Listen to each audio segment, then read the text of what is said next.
Hi, குருவிக்கு சாப்பாடு வச்சிட்ருக்கேன் இல்லையா.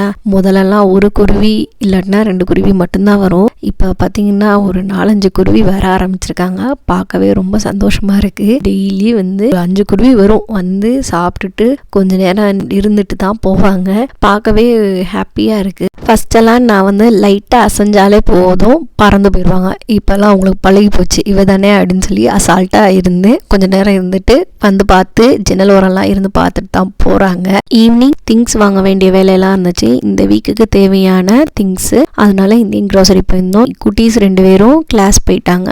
நாங்கள் 2 பேரும் இந்தியன் க்ராசரி போயிட்டு திங்ஸ் எல்லாம் வாங்கிட்டு பில்லு போடுறதுக்காக கவுண்டருக்கு போயாச்சு. அங்கே போன பிறகு தான் தெரியும் அந்த திங்ஸை போடுற கார்ட் இருக்கு இல்லையா, அது எங்களோடது இல்லை, இன்னொருத்தவங்களோடது. வேகமாக பில்லு போட ஒரு ஜீவன் பார்க்காமலே எடுத்துகிட்டு போயாச்சு. அப்புறம் பின்னாடி அவங்க சொன்னதுக்கு அப்புறம் தான் எங்களுக்கு தெரியும். அதுக்கடுத்து எங்கள் திங்ஸுக்கு பில்லு போட்டுட்டு வர வழியில் குட்டீஸை கூப்பிட்டு வீட்டுக்கு வந்தாச்சு.